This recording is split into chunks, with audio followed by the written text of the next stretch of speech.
Markets move, headline change, and life keeps evolving. But most investment decisions still come down to a few simple questions. How can investors figure out what level of risk truly fits us? What matters more? Age, income, savings, or the goals that one is investing for? And when life stages shift, how can investors revisit their plan without reacting to every short-term market move? To put these questions in context, Mr. Rahul Kotekar, who is founder at Money at Work and an MFI registered mutual fund distributor, shares learning from years of guiding families through goal-based planning and portfolio reviews. You are listening to Nivesh Pe Charcha. In this episode, we explore risk profiling, knowing your fit before you invest. We discuss what risk profiling means in real terms, what factors shape it, and how to align choices with timeline and life changes. Let's dive in. नमस्कार Rahul ji, thank you for joining us. Thank you Sumit ji, thank you, आपने मुझे बुलाया उसके लिए बहुत बहुत धन्यवाद आपका। Thank you. मैं आपसे सीधा सवाल पूछता हूँ। देखिए, रिस्क प्रोफाइलिंग के बारे में हम जानना चाहते हैं कि रिस्क प्रोफाइलिंग होती क्या है, उसका क्या पर्पस है, और अगर इन्वेस्टर शुरू कर रहा है तो उसको रिस्क प्रोफाइलिंग कैसे जाननी चाहिए अपनी। मुझे ऐसा लगता है कि सभी का रिस्क अलग अलग रहता है। जैसे एक एग्जांपल दूँ तो सुबह उठ के अपन बाहर निकलते हैं तो एक रिस्क ही है। अपन टू व्हीलर पे जाते हैं, फोर व्हीलर पे जाते हैं, तो घर के बाहर निकलने के बाद वो रिस्क ही हो जाता है। पर अपन वो रिस्क को मैनेज करने के लिए क्या करते हैं, अपन हेलमेट पहनते हैं, गाड़ी धीरे चलाते हैं। तो उसी तरह से हम अपने पोर्टफोलियो को भी सब प्रोटेक्शन दे के उसको भी उस तरह से अपने को रिस्क कम करना चाहिए। तो मुझे लगता है कि रिस्क तो सभी जगह है, और रिस्क हो तो ही आगे पैसा अपन कमा भी सकते हैं और अपनी लाइफ अपन आगे ले जा सकते हैं। तो but Rahul ji, risk profiling की जब हम बात करते हैं, वो कैसे सब लोगों की अलग अलग होती है, और कैसे उसे अपने लिए, जैसे अगर लेट्स से कि मैं इन्वेस्ट करना चाहता हूँ तो उसे मैं कैसे समझूं अपने लिए। मुझे ऐसा लगता है कि अगर मैं आपका रिस्क प्रोफाइल देखूँ तो मैं आपकी एज पहले देखूँगा कि आप कितनी एज है आपकी, और आपकी अर्निंग्स कितनी है। अर्निंग्स के बाद आपके पास वो पैसा जो है वो कितना बचता है आपके पास।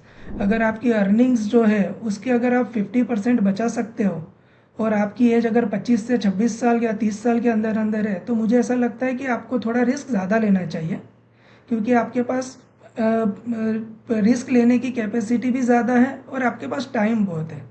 तो इसी तरह एज के हिसाब से अपन रिस्क ऊपर नीचे कर सकते हैं। अगर कोई रिटायरमेंट का व्यक्ति है, उसकी 50 साल की एज है और उसको 10 साल में रिटायरमेंट आने वाला है, तो मुझे लगता है उसको कम रिस्क लेनी चाहिए या मॉडरेट रिस्क लेनी चाहिए।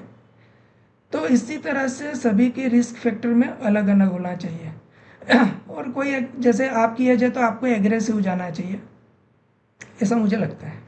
बट राहुल जी, ये बताइए कि क्या गोल्स के हिसाब से भी रिस्क प्रोफाइलिंग होती है। लेट्स से कि अगर मुझे 10 साल बाद मैं सोच के चलता हूँ मुझे घर लेना है, जैसे आपने एक 50 साल के एक इन्वेस्टर का एग्जांपल लिया कि उसको 10 साल बाद रिटायर होना है, बट ऐसे ही अगर मेरी उम्र का कोई इन्वेस्टर है जिसे 10 साल बाद एक घर खरीदना है, तो उसके लिए भी क्या वही रिस्क प्रोफाइलिंग के मापदंड यूज होंगे जो एक रिटायरमेंट पहुंचने वाले इन्वेस्टर के लिए होंगे। नहीं, मुझे लगता है अगर 10 साल के बाद अगर आपको कोई घर लेना है तो आपको उस हिसाब से कैलकुलेट करके रखना पड़ेगा कि 10 साल में उस घर की वैल्यूएशन कितनी होगी। आज की अगर वैल्यू कोई है तो 10 साल के बाद वही वैल्यू नहीं मिलने वाली है। करेक्ट। तो अपन ये सोच के करेंगे कि आज अपन जो इन्वेस्ट करेंगे वो 10 साल में वो घर लेने के लिए वो उतना पर्याप्त रकम हो रही है कि नहीं हो रही है, तो उस हिसाब से मैं रिस्क लूँगा। पर अगर 10 साल है तो मैं ना ज़्यादा एग्रेसिव जाऊँगा ना ज़्यादा मॉडरेट जाऊँगा। मैं एक बैलेंस पोर्टफोलियो बनाऊँगा आपका, जिससे आपका 10 साल में आपका ये गोल अचीव हो सके। तो मेरे कहने का मतलब यही है कि क्या, क्योंकि गोल की वजह से देखिए रिस्क कितना लेना है उस हिसाब से भी डिसाइड होता है, राइट, कि गोल जी, कितना दूर या कितना पास है। करेक्ट। पास है। तो हमने तीन बातें करी। एज, एक तो आपकी उम्र कितनी है, आपकी अर्निंग कितनी है, कितना आप स्पेयर कर सकते हैं, उसके अलावा गोल कितना पास या कितना दूर है। जी, करेक्ट।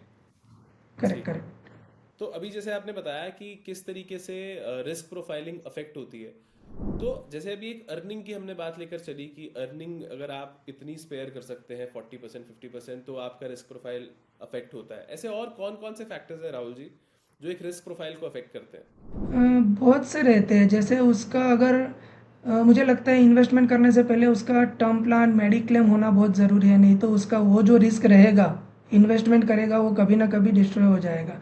तो एक होता है कि भाई एक लॉन्ग टर्म के हिसाब से आप टर्म प्लान ले लीजिए, मेडिक्लेम लीजिए, फैमिली की पहले सारी जो रिक्वायरमेंट है ज़रूरी, आप रहो नहीं रहो उससे पहले अगर कुछ भी रहता है तो वो क्लियर हो जानी चाहिए, और उसके बाद इन्वेस्टमेंट के हिसाब से अपने को सोचना चाहिए कि अपने को कितना इन्वेस्ट करना चाहिए उसमें। ठीक है, करेक्ट। तो मतलब एक बफर लेकर चलें, एक प्रोटेक्शन लेकर चलें और फिर इन्वेस्टमेंट के बारे में अच्छे से सोचें, बारे में क्योंकि रिस्क सोचना चाहिए मुझे कैपेसिटी बढ़ लगता है कि, जाएगी। जी जी, मुझे लगता है कि पहले आपको सेफ्टी के बारे में ज़्यादा सोचना चाहिए इन्वेस्टमेंट से पहले। ठीक तो है। आप थोड़े पैसे अगर आपके एफडी में हो या फिर जिसमें रिस्क बहुत कम हो उसमें होना चाहिए, और फिर बाकी का आप थोड़ा सा ज़्यादा रिस्क ले सकते हैं। तो एक चीज़ ये बताइए कि इन्वेस्टर्स जो है, जैसे आपके पास भी बहुत सारे क्लाइंट्स आते होंगे, तो वो थोड़ा सा भी उतार चढ़ाव देखकर थोड़े अगर घबरा जाते हैं, तो आप उन्हें समझाते हो कि भाई ये वाला उतार चढ़ाव इतना घबराने लायक नहीं है, तो आप थोड़े शांत हो जाइए। तो ऐसे कितने अप्स एंड डाउन्स हैं जिसको देखकर इन्वेस्टर संतुष्ट हो सकता है कि भाई ये, इससे मुझे घबराने की जरूरत नहीं है? जनरली सबका एक बिजनेस करने का तरीका रहता है, मेरा भी एक बिजनेस करने का तरीका है। मैं कोई भी क्लाइंट आता है तो उनको पहले यही पूछता हूँ कि आपको अगर 10 साल का पैसा है तो ही आप म्यूचुअल फंड में आइए, नहीं तो मत आइए। अच्छा। अगर शॉर्ट टर्म का पैसा है तो मत डालिए अभी, या फिर इतना रिस्क मत लीजिए। तो वो क्या पहले से क्लियर रहते हैं कि मेरे को 10 साल तक देखना नहीं है, 10 साल के बाद मुझे जो भी रिटर्न आएगा वो इस तरह से आएगा। तो सिंपल है कि पिछले 15-20 साल 25 साल से इंडिया की इकोनॉमी जिस तरह से चल रही है और जो रिटर्न आ रहा है, तो शायद फ्यूचर में वैसे नहीं तो उससे थोड़े कम ज़्यादा रिटर्न आगे भी आ सकते हैं। तो उस हिसाब से मैं मिनिमम अगर 10 साल का इन्वेस्टमेंट क्लाइंट का हो तो मैं ज़्यादा प्रेफर करता हूँ उसको देने का म्यूचुअल फंड। अगर उससे कम का हो तो मैं म्यूचुअल फंड में उसकी सेफ्टी के बारे में ज़्यादा सोचता हूँ, जैसे बैलेंस फंड हो गया या फिर लिक्विड फंड हो गया, उस हिसाब से। तो वोलेटाइल मार्केट रहता है तो 10 साल का व्यक्ति मुझे कोई फ़ोन नहीं करता, क्योंकि मैंने पहले ही अच्छा। बोल के रखा है कि भाई 10 साल रुकना है। ठीक है। मतलब पहले से ही लेकर चलें, अगर आप म्यूचुअल फंड में इन्वेस्ट करने जा रहे हो तो 10 साल से कम अगर आपका स्पैन है तो मत करें म्यूचुअल फंड में इन्वेस्ट, और अगर उसके ऊपर है नहीं, तो मत कम करे से ऐसा कम। नहीं है, तो मुझको अच्छा। रिस्क वाला फंड नहीं देना है मुझे। ओके। अच्छा, उनका लिक्विड फंड देना है या फिर बैलेंस देना है मुझे, नहीं देना है ऐसा नहीं। अगर 2 साल का होता है तो भी हम देते ही है इन्वेस्टमेंट। पर अगर प्योर इक्विटी वाला है तो उसको हम क्लियर समझाते हैं कि भाई 10 साल रुकना है तो पैसा बनेगा, नहीं तो नहीं बनेगा। और यहाँ पे एक बात बताइए राहुल जी, कि क्योंकि लाइफ स्टेजेस चेंज होते रहते हैं, तो उस हिसाब से रिस्क प्रोफाइल पे किस तरीके से फर्क पड़ता है वो समझाइए ज़रा। मतलब जैसे एज बढ़ती जाती है वैसे जैसे, किस हाँ, तरह से। जैसे एज बढ़ती जाती है और जैसे किसी की शादी हो गई, जिस बच्चे हो गए, हाँ, माता पिता का भी कुछ अगर ट्रीटमेंट चल रहा है किसी का, तो उस तरीके से जैसे जैसे सर्कमस्टांसेस चेंज हो गए, हालात चेंज हो गए, तो किस तरीके से रिस्क प्रोफाइलिंग में चेंज आता है? सच में देखा जाए तो अगर किसी भी क्लाइंट को इमरजेंसी से पैसे की ज़रूरत पड़ती है, जैसे टर्म प्लान मेडिक्लेम हम पहली प्रायोरिटी बोलते हैं, पर अगर उसके अलावा भी उनको इमरजेंसी कोई ज़रूरत पड़े तो जनरली रिडम्पशन के लिए हम कभी ना नहीं बोलते, उनको बोलते हैं कि आप आपका पैसा उठाइए और पहले काम इसको ख़त्म कीजिए। ठीक है। ठीक पर है। फिर भी कोई गोल होते हैं, जैसे कोई शादी का गोल है और अब 10 साल से पैसा जमा करा और अब 1 या 2 साल में उनकी शादी बच्चे की होने वाली है। तो हम क्या करते हैं, धीरे धीरे वो पैसा है धीरे धीरे धीरे धीरे लिक्विड फंड में ट्रांसफ़र कर जाते हैं। जैसे ट्रेन होती है तो ट्रेन में अपने को पता है कि अपने बॉम्बे स्टेशन पे उतरना है, तो हम पहले से धीरे धीरे आगे आगे जाना चालू करते हैं, और जहाँ पे स्टेशन ओके। आता है वहाँ पे अपन सेफली उतर सकते हैं।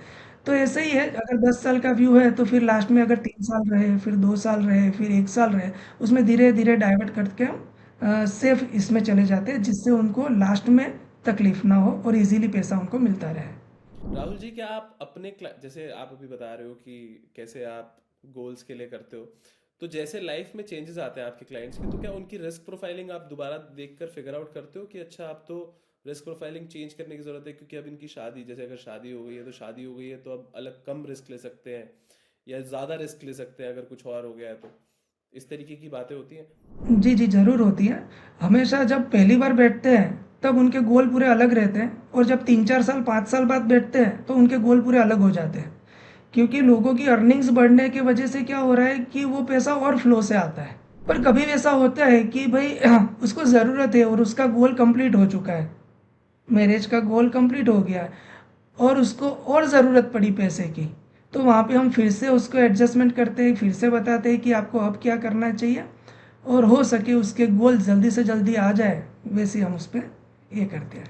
अच्छा, तो रिस्क अगर ऊपर नीचे होता है तो उस हिसाब से एसेट एलोकेशन भी चेंज होता है, अलग अलग स्कीम्स चेंज करते हैं आप? बहुत कम करते हैं, ऐसा ज़रूरी नहीं फ्रिक्वेंटली करते रहते हैं। अगर पहले से ही पता है कि पहले तो यही पता चल जाता है कि आदमी का स्वभाव कैसा है, वो रिस्क ले पाएगा कि नहीं ले पाएगा। ये कैसे अगर वो पता रिस्क, चलता है? एक आदमी बैठता है, वो बातें करता है, उसने लास्ट में बिजनेस में क्या क्या किया क्या क्या नहीं किया। जैसे मैं और एक एग्जांपल देता हूँ कि मेरे एक क्लाइंट है जिनकी एज है 70 ईयर्स, मुझे वो लगता है कि उनको रिस्क नहीं लेना चाहिए।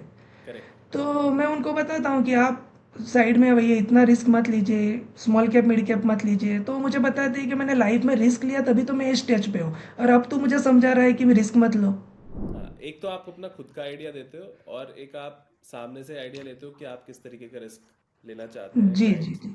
उस हिसाब से एक आप तो रिस्क एज के प्रोफाइल हिसाब बनाते से लेते हैं, एक इनके इनकम के हिसाब से लेते हैं, पर वो दोनों मैच नहीं करते कि उनको स्वभाव के हिसाब से करना पड़ता है। हो। अब मुझे ये बताइए कि ऐसी कौन सी एजम्पशंस हैं जो आपको लगता है कि लोग ऐसी धारणा लेकर आते हैं रिस्क को लेकर, रिस्क प्रोफाइलिंग को लेकर, जो आपको लगता है कि सही नहीं होती? जनरली लोगों की धारणा ये रहती है कि मार्केट कभी गिरेगा ही नहीं, या मार्केट गिरता ही नहीं है, ओवरऑल ऊपर ही जाता रहता है।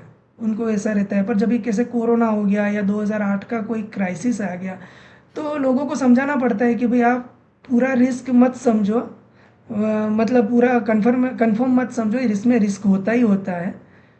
तो लोग समझते भी है, पर बहुत बार क्या होता है कि कंटिन्यूस 2-3 साल तेजी आ जाने के बाद लोग भूल जाते हैं। अच्छा। फिर वापस एक आधा झटका आता है, तब उनको फिर से याद दिलाना पड़ता है।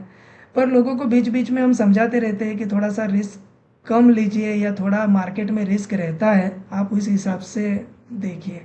अब ये बताइए कि जैसे आप एक म्यूचुअल फंड डिस्ट्रीब्यूटर हैं, तो आप अपने क्लाइंट्स को कैसे हेल्प करते हैं कि अपनी वो रिस्क प्रोफाइल समझ के एक अच्छे तरीके से इन्वेस्ट कर पाए?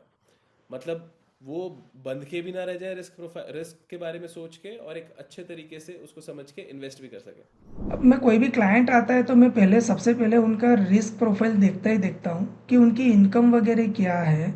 अगर वो वॉलेटाइल मार्केट में वो सर्वाइव कर पाएंगे कि नहीं कर पाएंगे, ठीक है।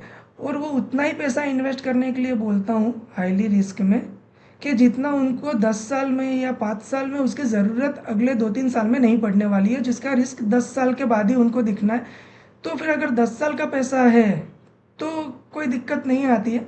बाकी कोई भी क्लाइंट हो और जो कम रिस्क लेने के लिए रेडी है कि भाई नहीं मुझे कम रिस्क लेना है, जितना ज़्यादा रिस्क नहीं लेना है, तो वो क्लाइंट को देख के या क्लाइंट को बोल के हम कर सकते हैं कि भाई आपको कितना रिस्क लेना है कितना नहीं लेना है। पर जनरली क्लाइंट बोल देता है कि आप आपके हिसाब से देखिए, आप एडवाइज़र हो, आपको जो भी ठीक लगे उस हिसाब से रिस्क लीजिए। अगर कोई छोटे एज का है तो उनको बोलते हैं कि आप थोड़ा एसआईपी वगैरह करनी है तो स्मॉल कैप मिड कैप में करिए, आगे बढ़िए, और अच्छा। उस तरह से थोड़ा थोड़ा रिस्क लेते जाइए। पर जैसे जो बहुत ज़्यादा एज हो जाए तो हम ना बोलते हैं कि आप म्यूचुअल फंड में मत आइए, लिक्विड फंड में या उस तरह से धीरे धीरे आप आपका पैसा सेव वहाँ पे पार्क कीजिए।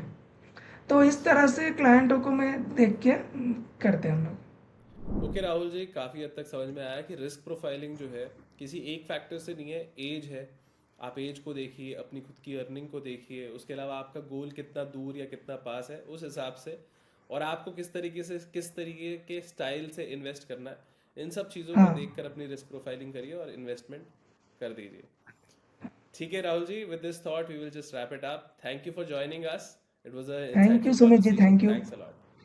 मुझे लगता है इसके बाद का जो भी होगा उससे भी अच्छा देंगे, तो आप सेकंड टाइम मुझे ज़रूर बुलाइए। Sure sir. हाँ, thank you Sumit ji. Today's conversation comes back to one unifying idea: clarity comes from structure.